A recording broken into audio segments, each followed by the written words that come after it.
Kepala KUA Kecamatan Banjarsari Solo, Arba'in Basyar mengaku kedatangan utusan Presiden Jokowi untuk meminta surat rekomendasi nikah. Dikatakan Arba'in, selain berkas dari kelurahan yang berupa berkas pernikahan, juga disertakan rekomendasi nikah dari KUA Banjarsari yang ditujukan ke KUA Kecamatan Melati, Sleman.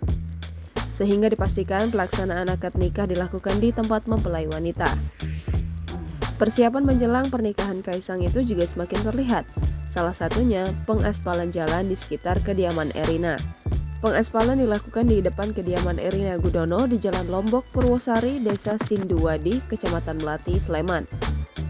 Pelaksana pengaspalan, Supriyanto, mengatakan proses pengerjaan jalan di kawasan rumah Erina sudah dimulai sejak Senin 7 November 2022 dengan mengumpulkan material. Jalan yang diaspal sepanjang 387 meter dari Jalan Lombok hingga Jalan Kaliurang.